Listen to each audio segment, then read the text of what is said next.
ସମସ୍ତଙ୍କୁ ନମସ୍କାର। ଏମିତି ଅନେକ କଥା ରହିଯାଏ ଯାହା ବିଷୟରେ ଚର୍ଚ୍ଚା ହିଁ ହୁଏ ନାହିଁ।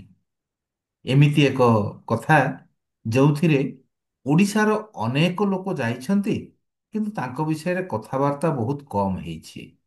ତାହା ହେଉଛି ବର୍ମା ନିକଟରେ ଥିବା ଯେଉଁ ରେଳପଥରେ କାର୍ଯ୍ୟ କରିବାକୁ ଯାଇଥିବା ଲୋକମାନଙ୍କର କାହାଣୀ। ତେବେ ସେଇ ଯେଉଁ ମୃତ୍ୟୁର ଗନ୍ତାଘର ବୋଲି ଯାହାକୁ କୁହାଯାଏ, ମୃତ୍ୟୁର ରେଳପଥ ବୋଲି ଯାହାକୁ କୁହାଯାଏ, ସେଇ ରେଳପଥ ସମ୍ପର୍କରେ ଏବଂ ସେଠିକି ଯାଇଥିବା ଲୋକମାନଙ୍କ ବିଷୟରେ କିପରି ଭାବରେ ପ୍ରଭାବିତ ହୋଇଛନ୍ତି ଆମର ବନ୍ଧୁ, ସେ ହେଉଛନ୍ତି ଇଞ୍ଜିନିୟର ସୁନୀଲ ବିଶ୍ୱାଳ ସୁନାବେଡାରୁ। ଆଜି ଆମେ ରେଡ଼ିଓ କୋରାପୁଟର ଶ୍ରୋତାଙ୍କ ତରଫରୁ ତାଙ୍କୁ ଆମେ ନିମନ୍ତ୍ରଣ କରୁଛୁ, ଇନଭାଇଟ୍ କରୁଛୁ ଏବଂ ସ୍ୱାଗତ କରୁଛୁ ଏହି ଚର୍ଚ୍ଚାକୁ। ଏବଂ ତାଙ୍କଠାରୁ ଆମେ ଶୁଣିବା ଆଜି କିପରି ସେଇ ଯେଉଁ ଡେଥ୍ ରେଲୱେ ଯାହାକୁ କୁହାଯାଏ ତା ବିଷୟରେ, ତା ସମ୍ପର୍କରେ ଆମେ ଶୁଣିବା। ସୁନୀଲ ଭାଇ, ଆପଣଙ୍କୁ ଆମେ ସ୍ୱାଗତ କରୁଛୁ ରେଡ଼ିଓ କୋରାପୁଟକୁ। ଆମେ ଜାଣିବାକୁ ଚାହିଁବୁ ସେଇ ରେଳପଥର କଥା, ସେଇ ରେଳପଥକୁ ଓଡ଼ିଶାରୁ ଯାଇଥିବା ଲୋକଙ୍କର କଥା। ଭାଇ। ରେଡିଓ କୋରାପୁଟର ସବୁ ଶ୍ରୋତାଙ୍କୁ ମୁଁ ନମସ୍କାର ଜଣାଉଛି। ଏଇ ଯୋଉ ମୃତ୍ୟୁ ରେଳପଥ ବିଷୟରେ ମୁଁ ଏଇ ଖୁବ ନିକଟରେ ୟା ବିଷୟରେ ଗୋଟେ ରୀତିମତ ଗବେଷଣା ମୁଁ କଲି। ତାପରେ ମୁଁ ଜାଣିଲି ଯେ ମୁଁ ଯେତେବେଳେ କଲେଜରେ ପଢୁଥିଲି ମୋର ଗୋଟେ ଭାରି ପ୍ରିୟ ମୁଭି ସିନେମା ଥିଲା ଏ ବ୍ରିଜ ଓଭର ରିଭର କ୍ୱାଇ। ସେ ଫିଲ୍ମଟି ଗୋଟେ ବହୁତ ଡିଫିକଲ୍ଟ, ଗୋଟେ କଷ୍ଟ ବା ଗୋଟେ ଚ୍ୟାଲେଞ୍ଜିଂ ସିଚୁଏସନରେ ଗୋଟେ ବ୍ରିଜର ନିର୍ମାଣକୁ ନେଇକି ସେ ଫିଲ୍ମଟି ତିଆରି ହେଇଥିଲା। ଏବଂ ସେଥିରେ ଗୋଟେ ଜାପାନିଜ ଜେନେରାଲ କିଛି ବ୍ରିଟିଶ ପ୍ରିଜନର ଅଫ ୱାର ଯୁଦ୍ଧବନ୍ଦୀଙ୍କୁ ମରଣାନ୍ତକ ପରିସ୍ଥିତିରେ ବାଧ୍ୟ କରିକି ସେ ବ୍ରିଜଟିକୁ ତିଆରି କରୁଥିଲା। ଆଉ ସେ ଫିଲ୍ମଟି ସେ ସମୟରେ ଗୋଟେ ବହୁତ ବଡ଼ ସୁପରହିଟ୍ ଫିଲ୍ମ ଥିଲା। ମୁଁ ତାକୁ ଅ, ଗୋଟିଏ ଏକକ ଘଟଣା ଭାବରେ ମୁଁ ତାକୁ ଗ୍ରହଣ କରିନେଇଥିଲି। କିନ୍ତୁ ସେ ଫିଲ୍ମଟା ମନରେ ଥିଲା ମୋର। ଏବେ ଏଇ କିଛି ମାସ ତଳେ ମୁଁ ଯେତେବେଳେ ଯାଇଥିଲି ମାଲେସିଆ ଏବଂ ସେଠି ରହୁଥିବା ଓଡ଼ିଆ ପରିବାର ମାନଙ୍କ ସହିତ ମୁଁ ଯେତେବେଳେ ଭେଟିଲି, ସେଇ ଓଡ଼ିଆ ପରିବାର ସବୁ 150 ବର୍ଷ ତଳେ ଓଡ଼ିଶାରୁ ଯାଇକି ବସବାସ କରୁଛନ୍ତି ମାଲେସିଆରେ। ତ ସେମାନେ ତାଙ୍କ ପୂର୍ବପୁରୁଷଙ୍କ କାହାଣୀ କହୁ କହୁ ମତେ କହିଲେ, ଦି ତିନିଟା ପରିବାରର ମୁଁ ଶୁଣିବା ପାଇଁ ପାଇଲି ସେମାନେ ସବୁ ଯେ କୋଉ ଅଞ୍ଚଳର ଭାଇ? ସେମାନେ ସବୁ କୋଉ ଅଞ୍ଚଳର? ସେମାନେ ସବୁ ଗଞ୍ଜାମ, ସେମାନେ ପ୍ରାୟ ଗଞ୍ଜାମର ସୋରଡା ଅଞ୍ଚଳରୁ। ହୁଁ। ଏବଂ ସେଥିରେ ଅଛନ୍ତି ଫୁଲବାଣୀର ଯୋଉ କଣ ସେଟା ରାଇକିଆ ନା କଣ, ଯୋଉ ଉଦୟଗିରି, ହଁ ହଁ, ଏମିତି ଉଦୟଗିରି। ପୁଣି ସେମାନେ ହେଲା। କିନ୍ତୁ ବେଶୀ ଭାଗ ହଉଛନ୍ତି ସୋରଡାରୁ। ତ ସେମାନେ କହିଲେ ଯେ ଆମ ପୂର୍ବପୁରୁଷ ଯାଇଥିଲେ ସିଆମ ଦେଶକୁ ରେଳରେ କାମ କରିବା ପାଇଁ। ଆଉ ସେଠି କାମ କରିବା ବହୁତ କଷ୍ଟ। ମୁଁ କହିଲି କଣ କଷ୍ଟ? ନା ସେ କାମ କଲା ବେଳକୁ ଜାପାନର ଲୋକମାନେ, ସୈନ୍ୟମାନେ ସବୁ ପାଖରେ ଠିଆ ହେଇଥିବେ, ଟିକେ ବି ଠିଆ ହେବା ପାଇଁ ଦେବେନି। ଆଉ ଯଦି ଗୋଡ ବଥଉଛି ବୋଲି କହିଲେ, ହାତ ବଥଉଛି ବୋଲି କହିଲେ ହାତ ଆଉ ଗୋଡ ହାଣି ଦଉଥିଲେ। ଆଉ ସେ କାମକୁ ଡରିକି ବହୁତ ଲୋକ ଲୁଚିକିରି ପଳେଇ ଆସିଲେ। ଚାଲି ଚାଲି ଦିନ ଦିନ ଜଙ୍ଗଲ ଭିତରେ ଚାଲି ଚାଲି ପଳେଇ ଆସିଲେ। କିଏ କହିଲା ଯେ ଆମର ଜେଜେବାପା କି ଆମର ଅଜା, ସେମାନେ ସବୁ ଫେରି ଆସିଲେ। ଆଉ କେତେ ଜଣ କହିଲେ ଯେ ଆମର ଲୋକ ଫେରି ନାହାନ୍ତି। ମତେ ହଠାତ୍ ତାପରେ ମୁଁ ତାଙ୍କଠୁ ଅଧିକ ଡିଟେଲ ଜାଣିବା ପାଇଁ ଚାହିଁଲି। କିନ୍ତୁ ଆଜିର ତାରିଖରେ ସେମାନେ ଯଦିଓ ସବୁ ସମ୍ପନ୍ନ ପରିବାର ଲୋକ, କିନ୍ତୁ ଏଇ ଘଟଣାଟି ଯୋଉ ସମୟରେ ଘଟିଥିଲା ସେତେବେଳେ ସେମାନେ ସବୁ ନିରକ୍ଷର ଶ୍ରମିକ ଶ୍ରେଣୀର ଲୋକ ଥିଲେ। ତେଣୁ ସେମାନେ କୌଣସି ରିଟେନ୍ ରେକର୍ଡ ରଖିନାହାନ୍ତି। ତେଣୁ ସେମାନେ ବେଶୀ କଥା ମତେ କହିପାରିଲେ ନାହିଁ। ଖାଲି ଏତିକି କହିଲେ ଯେ ସେ ଯୋଉ ଶ୍ୟାମରୁ ବର୍ମା ଗୋଟେ ରେଳପଥ ତିଆରି ହଉଥିଲା। ତାପରେ ମୁଁ ଆସି ସେ ବିଷୟରେ ମୋର ଯେତେ ସବୁ ଚିହ୍ନା ଜଣା ସବୁ ମାଲେସିଆ ବାସୀ, ଅନ୍ୟ ଭାଷା ଭାଷୀ ଲୋକମାନେ ସବୁ ଅଛନ୍ତି, ସେମାନଙ୍କ ସହିତ ଯୋଗାଯୋଗ କଲି। ଇଣ୍ଟରନେଟରେ ସର୍ଚ୍ଚ କଲି। ସେଠୁ ମୁଁ ଜାଣିବା ପାଇଁ ପାଇଲି ଯୋଉ କାହାଣୀ, ସେଇଟା ଶୁଣିଲେ ଆ ଯେତେ ମାନେ ଷ୍ଟ୍ରଙ୍ଗ ହୃଦୟ ଥିବା ଲୋକ ସିଏ ବି ତରଳିଯିବ। ଏବଂ ଓଡ଼ିଶାରେ ଏଇଟା ଗୋଟେ ଇତିହାସ। ଓଡ଼ିଶାରେ ଯେତେବେଳେ ଆମେ ଇତିହାସ କଥା କହୁଛୁ, ଏସବୁ ଘଟଣାକୁ ଭୁଲିଗଲେ ଚଳିବ ନାହିଁ। ତେବେ ମୁଁ କଣ ଜାଣିବା ପାଇଁ ଚାହେଁ? ମୁଁ ସଂକ୍ଷିପ୍ତ ଭାବରେ କହିବା ପାଇଁ ଚାହେଁ।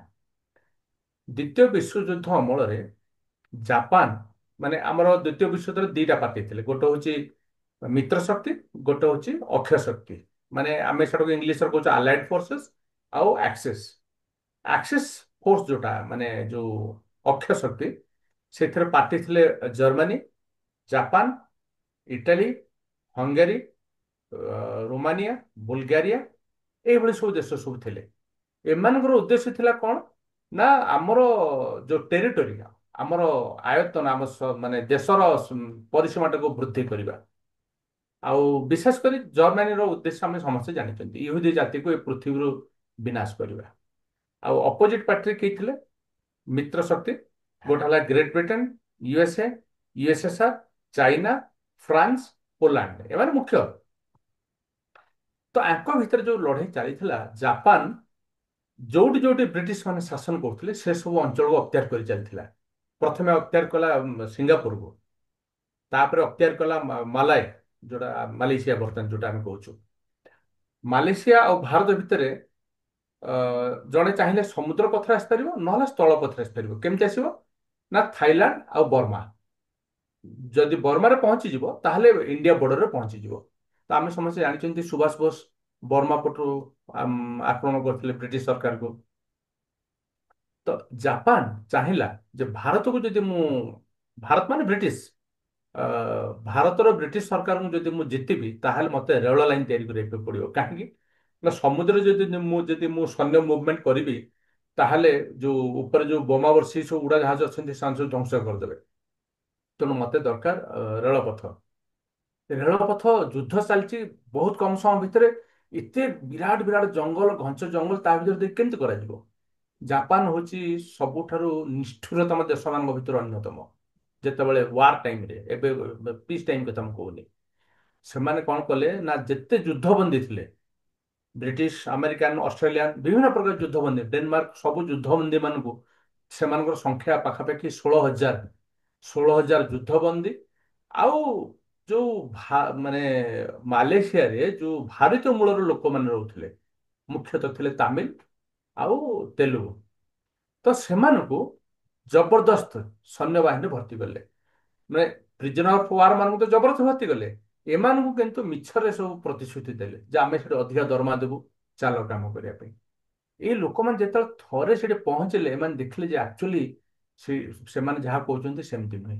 ଆଉ ଯିଏ ଥରେ ସେଠି ପହଞ୍ଚିଲା ସିଏ ସେଟା ମୁକୁଳିକି ଆସିପାରିବ ନାହିଁ। ଏଇ ଯୋଉ ଲୋକମାନେ ମତେ ଯୋଉ ଭୟଙ୍କର କାହାଣୀ ସବୁ କହୁଥିଲେ ଯେ ହାତ ହାଣିଦେବେ, ଗୋଡ ହାଣିଦେବେ, ପ୍ରକୃତରେ ତାଠୁ ଅଧିକା ଭୟଙ୍କର ସ୍ଥିତି ସେଠି ଥିଲା।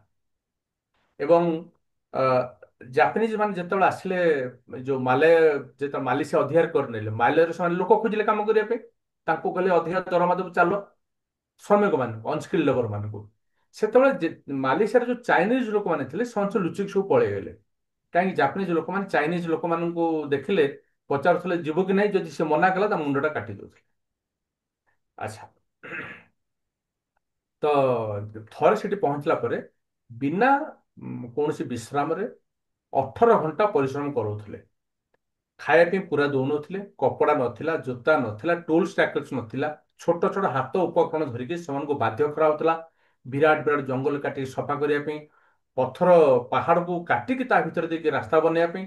ଆଉ ଯଦି କେହି ଏଥିରେ ଅସହଯୋଗ କଲା, ତାହେଲେ ଅନ୍ୟମାନେ ଦେଖିଲା ବେଳେ ନିଷ୍ଠୁରତମ ଦଣ୍ଡ ସେମାନଙ୍କୁ ଦିଆଯାଉଥିଲା। ଏବଂ ସେତେବେଳେ ଏଇ ରେଳପଥରେ କାମ କଲେ କେହି ଫେରୁନଥିଲେ। ଏବଂ ସେମାନଙ୍କର ଯନ୍ତ୍ରଣା ଏତେ ଥିଲା ଯେ ବହୁତ ଲୋକ, କାମ କରୁଥିବା ଲୋକ ଭାବିଲେ ବରଂ ମୁଁ ମରିଗଲେ ମୁଁ ନିସ୍ତାର ପାଇଯାଆନ୍ତି। ମୃତ୍ୟୁ ହିଁ ଏକମାତ୍ର ତାଙ୍କ ପାଇଁ ମୁକ୍ତିର ମାର୍ଗ ଥିଲା। ମୃତ୍ୟୁ ବି ମୁକ୍ତିର ମାର୍ଗ। ତ ଏ ବିଷୟରେ ମୁଁ ଗୋଟେ ଇଣ୍ଟରଭ୍ୟୁ ଦେଖିଲି।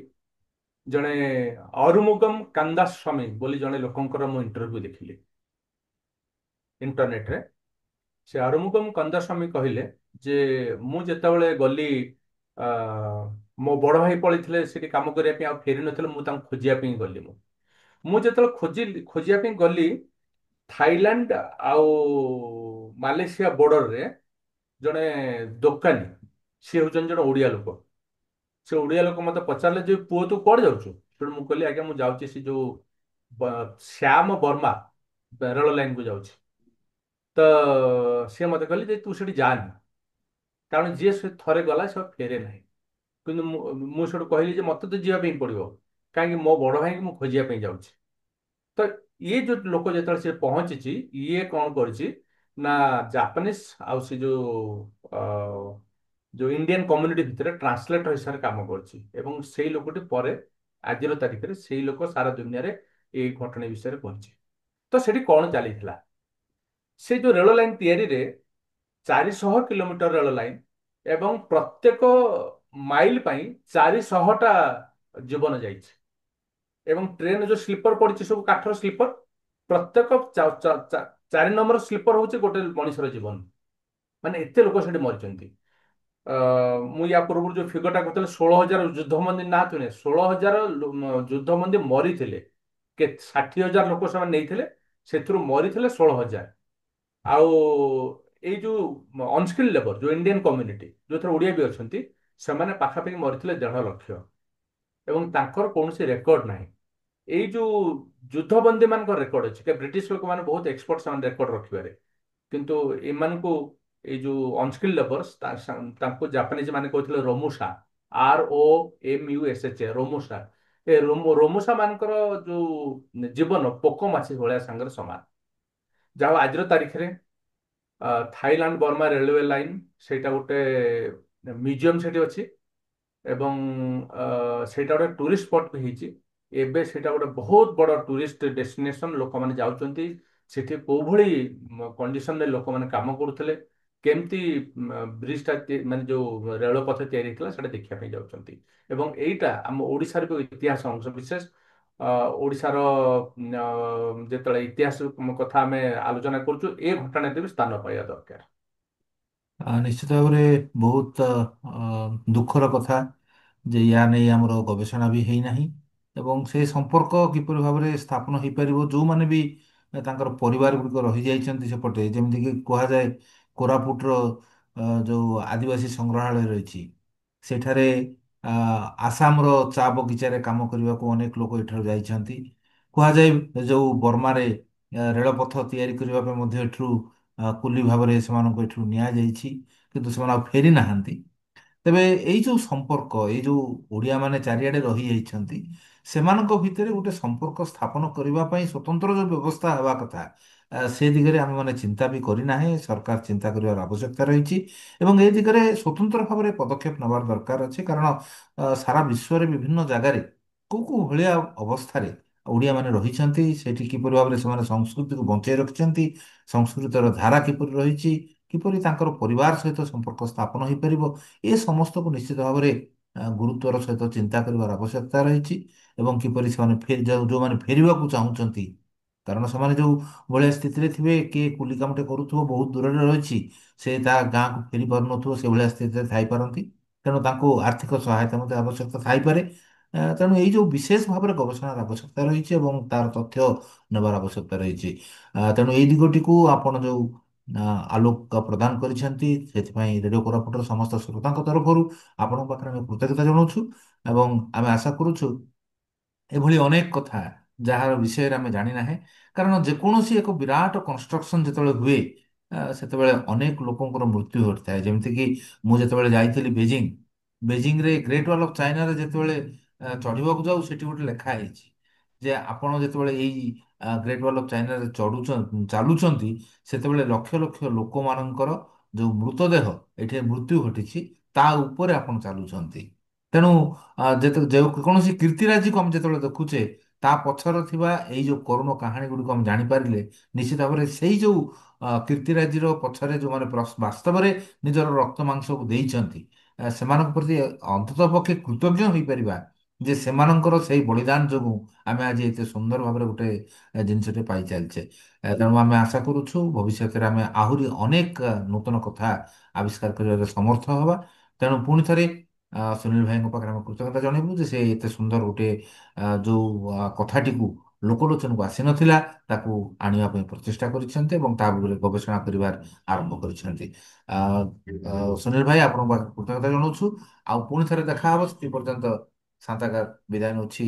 ରେଡ଼ିଓ କୋରାପୁଟ ଆପଣମାନଙ୍କ ସହିତ ରହିଛି।